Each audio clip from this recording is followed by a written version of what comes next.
Kevin Durant is easily a better scorer than LeBron James, but you watch Kevin Durant play. And I wasn't listening. What happened? He actually tuned that out. He just can't hear any LeBron slander. But what did he say, that Durant's better? He's a better scorer. Oh, well, that's odd because they average the same amount of points and LeBron's got a better field goal percentage. Right. That's interesting. It's an interesting take. Everyone agrees with you, by the way. Everyone's wrong.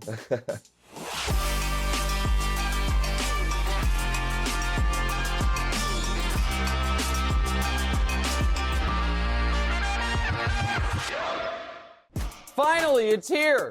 What's right? Nick Wright podcast, YouTube show. Like, rate, subscribe, review, all those things at the end of the show after we've earned it. Listen, this show is going to be very different. There's family members involved. There's a lot of things. There's a clock involved, but I can't even explain all of that because we just got bombarded with the worst retirement of all time, Tom Brady's retirement, so that we had to throw out any work we'd done. Whole brand new show. Before we even get to that, what we're not going to be getting to today, because Tom Brady stole the spotlight, March Madness snub, sorry, Brady announced during the selection Sunday. MLB lockout ends, I'm happy it ended, but we're not talking about it. And the Batman, which I actually did see this weekend, and I have thoughts on, but we don't have time for him. I don't even have time to introduce this person. I'm just going to tell you his name. His name's Demonze. Demonze, what are we starting with? Tom Brady retired this Sunday. Yep. A lot of people saw this coming. Yep. What was the point of this fake retirement? So that's interesting, because this was the worst retirement ever. Tom Brady, we now know, is unequivocally awful at two things. He's an awful loser. He won't shake hands after games, but that's part of his legend. It's like, oh, he hates losing so much. That's fine. And he's a terrible retirer.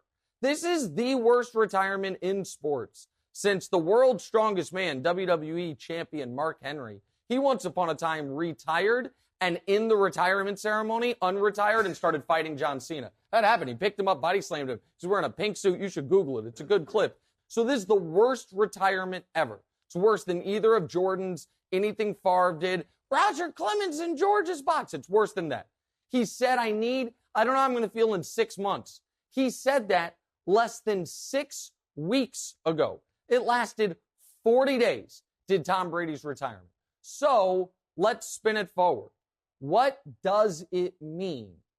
I think it means, and we'll talk about this throughout the day, that Tom Brady, I don't think it was a coincidence that he unretired the day after he was in England for the Man U game. Why is that relevant?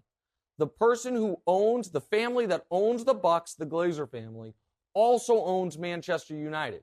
He Instagrammed pictures with the Glazer family. I think they came to an agreement. And I think, you know what, I'll spoil it here. I think the agreement was, I want to be traded to the Niners. I think Tom Brady went to him and said, listen, guys, listen, this can go one of two ways. You can make me honor the contract. You can hold me hostage after I have more than fulfilled my contractual obligations to you. I delivered you a Super Bowl. I delivered you relevance.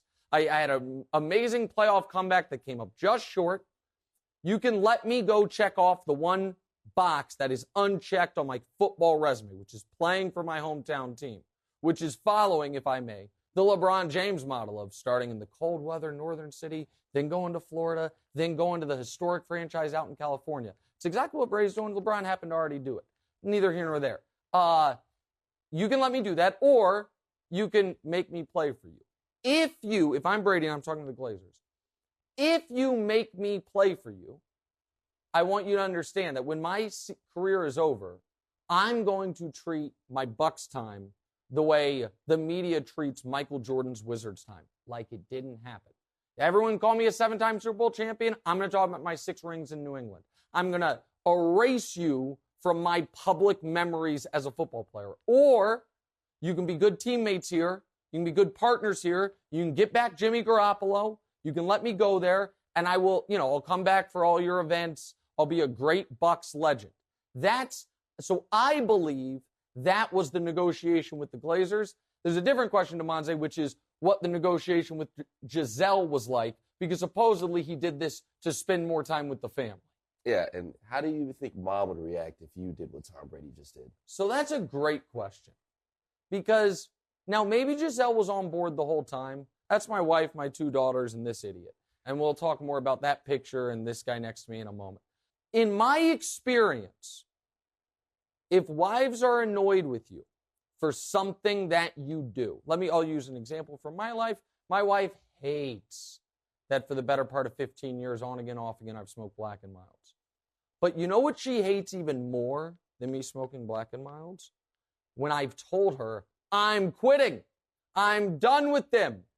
And then a month later, she catches me smoking them again. That level of anger is off the charts. So if Brady actually told Giselle, I'm retiring, and it didn't keep through the end of March, he didn't make it 6 weeks, oh, Giselle's anything like my wife, that's not going to have gone over well. Now, maybe she knew all along this was all a bit of a power play, leverage play, in which case she was on board with it. But if she actually thought he was retiring to spend more time with the kids, and he took him to Costa Rica and then England, was like, all right, I'm out. Back to football. That ain't great. All right, what's next? Tampa Bay has got to be a Super Bowl contender now. Yep. Injuries killed them last year.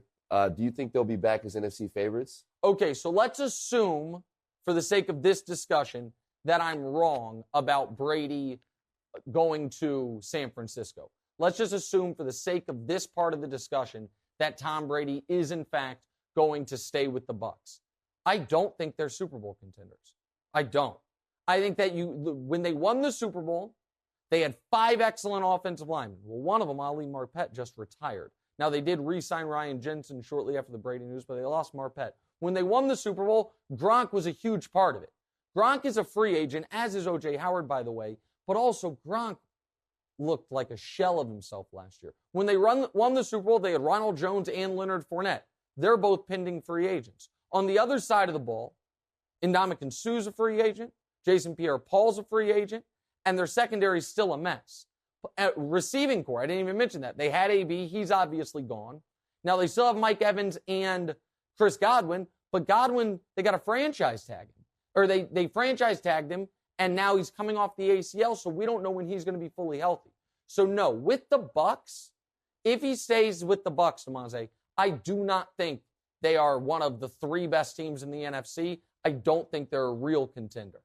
I mean, but do you think he can ever win another Super Bowl? If he leaves. If Tom Brady were to leave, if Tom Brady were to go to do what I'm saying, if Tom Brady were to go to San Francisco, then I think in the next 2 years he'll win one. I think San Francisco is great. I think Kyle Shanahan is excellent. He's obviously better than Jimmy Garoppolo. If he leaves, then I think he would, and goes there specifically, then the answer is yes. If he stays in Tampa, then I don't think he wins another Super Bowl. But I do not think he's staying in Tampa. All right, I see Chiefs on the screen. What are we talking about here? Yeah, tough week for your Chiefs. Russ goes to Denver. Khalil Mack gets traded to the Chargers. Yeah. Is this Tom Brady's also back? Yeah, that's the other part of the week. Huge one. Yeah. Go ahead. But do you think this is the official end of any Chiefs dynasty? So I don't look at it that way. I actually look at, for Patrick Mahomes, who got married this weekend, congrats, Patrick, that this is awesome for him because it gives him the chance to get even on Tom. Because maybe, listen, I don't think the Bucs will be Super Bowl contenders, but Vegas says they are. If he goes to the Niners, obviously they're Super Bowl contenders. Mahomes needed another shot at Brady, a chance to beat him in the postseason. The first time they played in the playoffs was Mahomes thoroughly outplayed Brady, but it didn't matter. The game goes to overtime after, the Brady throws his 3rd pick of the game, but it's called off due to the offsides by D Ford. Chiefs lose coin toss. Brady drives down. They score. So Brady's then 1-0 against Mahomes in the playoffs. The second time they play, Mahomes plays poorly. Brady plays very well. Also, Mahomes was pressured more in that football game, literally, than any player has ever been pressured in any NFL game since they started recording pressures. He had no shot. And then the next year, neither one makes the Super Bowl, and then Brady retires. So, point being this, I think it's good for the Chiefs, good for Mahomes, I should say, that Brady's there. It adds an extra carrot. Now, as far as Chiefs dynasty, I guess, how do you define dynasty? If the Chiefs win the Super Bowl this next year, is that a dynasty? If in 4 years, or the 5 years since Mahomes was the starter, they made 3 Super Bowls, won 2 of them, and made 5 conference championship games. Is that a dynasty? I don't know. If they were to win the next 2, it obviously is, but winning back-to-back's really hard. So dynasty, to me, is not the most important thing here. The most important thing is, can the Chiefs win multiple Super Bowls? And I think Brady still being around is a fun little carrot to chase. Now that we've done all this, before this segment's over, I've got to explain the show. If you're watching us on YouTube, you see this clock. That clock, as you're going to see in our very first show ever, is more of a suggestion than a mandate.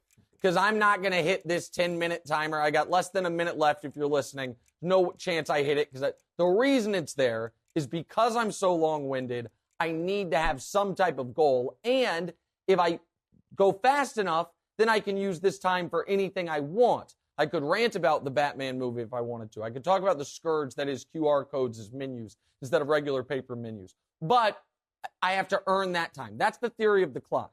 Then there's the family element. Demonze, you might have been able to pick up from the picture earlier from what we were talking about, or if you followed me for a while, you know this. Demonze is my son. Demonze and I made a deal years ago. Demonze was a big-time high school basketball player, turned into a smaller-time college basketball player, and then going to figure out what I'm doing. So I told him, hey, I don't know if you want to, but if you make it past your college years with no children and no arrests, you can come work with me. Now, full disclosure. First of all, that was one of those things like you tell your kid, like, you get a perfect score in the SATs, I'll buy you a Mercedes. When you're like, there's no chance I get a perfect score. I didn't know, Demonze, that I was ever going to have to actually pay this debt here, if I'm being totally honest with you. I don't know what the bigger underdog was, that you'd make it through your college years with no arrests or no kids. Both seemed to be less than coin flip at one point, but you did it. Hey, right there. Right there. You did it, my friend. And so I said, hey, why don't you come work with me? Now, more full disclosure. When I said come work with me on the podcast, something got lost in translation. I meant like set up the cameras, make sure the audio's right, and some genius back in LA was like, hey, why don't we have him host it with you? So far, so good. I'm enjoying it. Those people, it was their idea. If you're watching us, you see it. The other element to this show, because we are doing it literally from my house, occasionally, my wife and my 2 daughters, you will hear their voices, you might see their faces, they might make appearances. And one last very important thing. So this podcast is going to be 3 times a week. The first and last episodes of the week, hopefully going to be released on Tuesdays and Thursdays, are going to be topical about what's happening in the sports world. There's going to be an additional weekly episode that is going to be totally different. It is the project I've been working on for the last 3.5 years. The first installment's coming out soon. It's the 50 greatest players of the last 50 years in the NBA. We count down from 50 to 1. It's basically Kareem's rookie season to right now. Now, that's more than 50 years ago. It's 53 years ago, Kareem's rookie season. But I literally started working on this 3 years ago, so we're still using that line of demarcation. I think it's going to be an incredibly fun thing. I think people will really enjoy it. So that's a huge part of this as well. We're going to kind of roll that out over the next 6 months. Time's up, Dad. You got to stop talking now. Okay, so that's my youngest, and she just ended the segment. We'll be right back.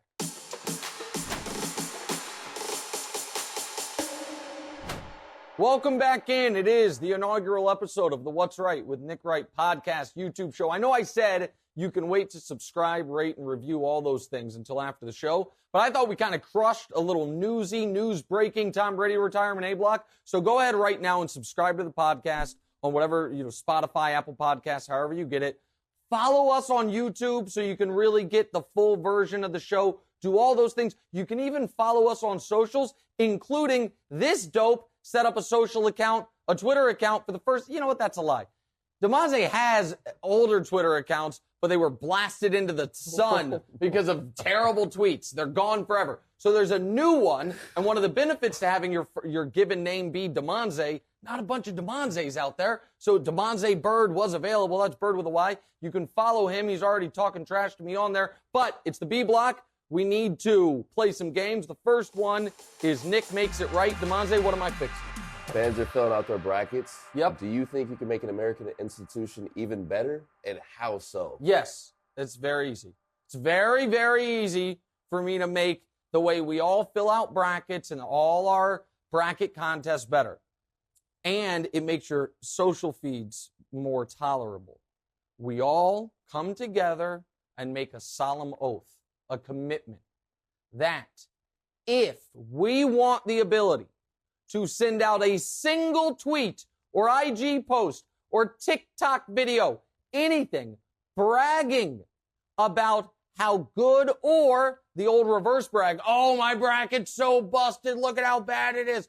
If we want to do draw any attention to calling an upset, to having this team going in the Final Four, then here's the solemn oath we all make. We're filling out one. One bracket per person. Now, you can insert that bracket into 30 competitions if you want. Don't care. But what must end is the cowardice of, oh, yeah, I have 6 different brackets. I have a favorite. Look at these idiots in the control room. And I use that term not lightly, but idiots. Okay, I have one bracket, a chalk bracket. I have one bracket, an underdogs bracket. I have one bracket of, oh, this is where if the mascots were actual beings and they fought, who would win? It's like, oh, okay, the Bulldog lost to a Tiger, so LSU over Georgia. Nonsense. You fill out, if you want to be able to brag, you fill out one bracket. You post that bracket before 11:05 a.m. Eastern on Thursday. It is allowed for the world to see, and you roll with it. Too many people treat brackets like the idiots at the roulette wheel that put their chips down on 26 of the 36 numbers, and then when it comes in, they're like, oh, look at me. It's like, actually, doofus, you lost money on that spin, and that's terrible. So no, one bracket per person, and that's it. I'm very passionate about this. DeMonte, what? Oh, now we got to play a new game. 2 wrongs, 1 right. I think it's pretty self-explanatory. What's first? So LeBron, his season ends with a scoring title, a ring, or he misses the playoffs completely. Okay, well, as sad as it is for me to say, there's no chance it ends with a ring. So there's no chance. This Lakers team stinks. They stink. But I don't think they're going to miss the playoffs entirely. I think they're going to have to win back-to-back play-in games. I believe they will. And then I believe Phoenix, which whooped them this weekend and, whooped them at the end of the playoffs last year. I think Phoenix has beat them 6 straight times. Phoenix will whoop them in round 1. But I want to talk about this scoring title just for a moment. Because this month, LeBron has 2 50-point games. He also just this month became just the 7th player ever with 10,000 assists. 7th player ever with 10,000 assists. No one else with 10,000 assists has more than 21,000 points. LeBron has 36,000 points. He keeps creating his own clubs, but that's more what he has done over the totality of his career. The scoring title thing is pretty remarkable because something else interesting happened this past weekend. Kevin Durant, who's called the greatest scorer of his generation, even though, by the way, post-NBA merger, there are 3 people to ever average more than 27 points per game for their career. Michael Jordan, LeBron James, Kevin Durant. LeBron James and Kevin Durant have the exact same to the 10th of a point career scoring average. They're both 27.1. But what's interesting is KD scored 53 this weekend. I was watching the game, and I heard Doris Burke say, when he got to 53, that's 1 off Kevin Durant's career high. I was like, oh, well, that's interesting. Kevin Durant's career high for points in the game, Kevin Durant, the most gifted natural scorer we've ever seen, his career high is 54.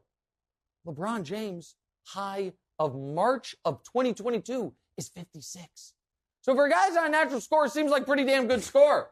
He's going to finish with the most points of anybody ever, has the most 50-point games as anybody in basketball this year, nobody has scored more than 56 in a game this year, and yet nobody wants to talk about that with the Lakers. Instead, they want to talk about how bad the Lakers are and how bad Russ is and Anthony Davis is hurt. That's all fine. It's fine. But to answer the question, LeBron winning the scoring title is going to happen. I think he cares about it. I think it's proving a point to everyone. And the most points anyone has ever averaged in year 19 for a full season was Kareem at 14.5. So LeBron's going to double up what Kareem did, and Kareem previously was the record holder for greatest year 19 ever. It's unbelievable. All right, Kyrie Irving, what are we doing? Kyrie Irving is growing on you, exhausting you, or he's not relevant at all. Okay, this one's very easy for me. Exhausting me. Because the other thing that happened this weekend is Kyrie Irving bought tickets to see Duke play at Barclays, and then to see the Nets play at Barclays and sat courtside. And then after the game, Kevin Durant comes out and says Eric Adams, the new mayor of New York City, wants attention and he needs to change the rules because it's so ridiculous and unfair that Kyrie can go to the game but can't play in the game. And listen, I'm no huge Eric Adams fan, not a huge fan of his career prior to being the mayor of New York City. I'll wait to reserve judgment on him as the mayor. But the idea that Eric Adams, who just in the last week or so, New York City ended up, there were almost 1,500 employees fired because of the vaccine mandate. And the idea that we're going to change it for Kyrie and that Kyrie is all of a sudden some victim in this, when we're going to have 1 million people dead from this scourge of a virus over the last 2 years, the easiest possible thing you could do is get the vaccine. It's now been available for more than a year. So any thoughts of, it's untested, all that nonsense is out the window. And the snake eating its tail part of this is the reason some restrictions have been lightened in New York City is because enough people got vaccinated that our numbers went down and we were able to lighten them. So people can have their own opinions. Kyrie can do whatever he wants. But the idea that Kyrie is some unfairly persecuted victim in this is just such utter nonsense to me. It's infuriating. And I don't think they're going to change the rules. I don't think he's going to be eligible for home games. And I don't think the Nets are getting out of round one. And they can find other people to blame. But this is Kyrie's choice from beginning to end. Okay, let's have more fun. What are we doing now? Who's the angriest about Tom Brady returning? Between Aaron Rodgers, Giselle, his wife, or the guy that paid $500,000 for the last touchdown ball? Okay, let's talk. So let me ask you this real quick. Giselle, I think, must have known this was coming, so we'll remove her. Let's you and me for a moment talk about the guy who paid the $500,000. Okay. Do you think he should be able to renege on that? Tell the auction house, I'm not wiring the money. I'm not doing it. Do you think he has to pay them the $500,000 for? Because if people don't know, just real quick, it was the ball that Brady threw to Evans in the playoff game. Somebody bought it for over $500,000. Do you think the guy should have to pay it? I think there should be some type of understanding that, that's just very horrible timing. He bought it 2 days ago. Yeah. I think they should definitely cut the guy a break. I think they should cut the guy a break. I also think someone tweeted this. I'd love to give credit, but I don't remember who it is, that Tom himself should just buy it from the guy. Yes. For what he paid. 100%. Tom's got the money. It would be a good look. I think he should do that. Okay. So let's remove him, though. The answer is Aaron Rodgers. And the reason it's Aaron Rodgers is because, so we've just found out in the last few days, Packers cut Zadarius Smith because of cap reasons. They might be in a real battle with Devontae Adams about a long-term deal. Rodgers took all the money he could. Now, I know he's probably lowered his cap number this year, but I think one of the reasons he stayed with the Packers and took the money is like, hey, Brady's gone. And Brady, a little sleight of hand, it's like, I'll wait till Aaron takes $50 million a year. And then Brady's last contract was $50 million for 2 years. Quite literally half the price Aaron's now playing for. And now whether Tom stays in Tampa or goes to San Francisco, Aaron couldn't beat San Francisco when they had Jimmy Garoppolo as the quarterback. What chance are they going to have when they have Tom Brady as the quarterback? I think the answer is Aaron Rodgers. I think this was bad. I think this was received very poorly from Aaron. He stole the spotlight from him, the attention, and oh my God, the clock. We only have 30 seconds left. We're going to go overtime again. What's the last question here? Keep one of these vices, poker, black and milds, or sports betting. Okay, I think this is an unfair question. First of all, I don't consider poker or sports betting vices. I consider them brilliant ways to use my incredibly high intellect to make money. That's first of all. Second of all, I'm going to do something. I'm going to make a mistake here. Thanks, guys. These guys all agree. Remember how I said the thing that annoys my wife more than anything is not me smoking black and milds, but me claiming to quit smoking black and milds only to go back on it? Well, first episode, you're going to help me stay to this. I'm done. I'm out on black and milds. They are no longer a vice. It's been a good run. It's been black and milds and I have a nice 20-year history together. The Middleton family that makes them. I feel like a member of the family. Some of my highest highs and my lowest lows have come with a black and mild in hand. However, I'm done. They're done. And you I'm going to put, because you in the past, I've said I was done, and then I told the girls I was done, and then you caught me smoking, and then I gave you money to not tell on me. All these things have happened. You have to keep me honest. If you catch me smoking a Black and Mild, you have to tell the audience. Yeah, I mean, this is on record. So this one's on record, so we're in. So Black and Mild's out. 2 rights, poker and sports betting. They're both excellent. If you're as good at either as I am, I highly recommend them. We'll be right back.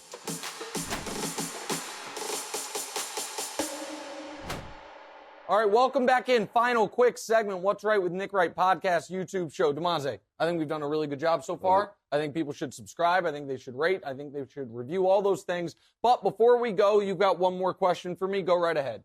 Tom Brady just absolutely ruined our first show. Yeah. And probably dinner with mom as well. Yeah. What was your reaction when you saw the news Sunday night? All right, so let me explain this for a bit, because we had this show done. We did a first ever What's Right with Nick Wright podcast that is now just going to be saved to the archives, never be seen again. I'm even wearing the same outfit that I wore for that first show, because let's be honest, it's a great outfit. I didn't want to waste it for nothing. DeMonte changed because he showed up to the first show in literal shorts and flip-flops. Wasn't a great first impression, but hey, he's dressed better now. But then Tom Brady retires. I was out to dinner with my wife. We were having a little celebration for our friend Bomani Jones' debut of his new show Game Theory on HBO. Shout out to Bo. So it derailed everything. First, let me tell you how I got the news, by the way. So I get the news. I'm about to pull up to the dinner. I'm driving. And our boss, my biggest boss at Fox, Charlie, calls me. And I answer the phone, I'm like, hi. And he just lays into a Tom Brady theory. He's like, so here's what I think is happening, blah, blah, blah. But I had been driving, so I didn't know Brady had unretired. And I was like, what is going on? I finally just said to him, he gave me like a 4-minute theory. I finally said to him, okay, where's this coming from? And he's like, dude, you didn't hear the news? I'm like, no. He's like, Brady unretired. And I said, holy shit, what are we going to do? So I then had to call you, and you didn't answer. And I was like, this doofus, this guy, God only knows what he's doing with his weekend. I need to pull him out of whatever room he's in. We got work to do. So I called him and said, Tom Brady unretired, get on it. Then I had to sit in the car. I'm calling Gabe. I'm texting Gabe, call my daughters, say, listen, going to be home late. Got work to do. So it kind of threw off my Sunday night. And by the way, a little selfish of Brady, released this news during Kevin Garnett's retirement ceremony, jersey retirement. Boston fans, they can't even celebrate the big ticket. Does it during Selection Sunday. Joe Lunardi's one day of the year. He's still spotlight from him. Tom Brady messed up my dinner. You messed up what was going to be good family time with me and the daughters. Messed up, what was going to be left of your evening. I'm sure you had a lot to go. I'm a saint. No, a saint, yeah. And so that's how I received the news. I got it from my boss in the most awkward manner possible, and then found out, 40-day retirement. Worst retirer ever. Maybe the GOAT football player, also the reverse GOAT of retiring. That's Tom Brady, and that's the show. All right, that's it. First episode of What's Right with Nick Wright podcast YouTube show is in the books. We'll be back bright and early Thursday morning with episode 2. Please like, rate, review, subscribe, follow all those things on the socials, on the RSS feed, on the YouTube channel. Do all that, and we will see you on Thursday. Hey, thanks for watching. Smash or just lightly tap that subscribe button. It all works the same. To get more from the show, and make sure you click. Why don't you want to mash the bell too, guys? Or just, lightly tap the bell to get notified every time new content drops. Check out full episodes of What's Right wherever you get your podcasts, or just hit the link in the description below.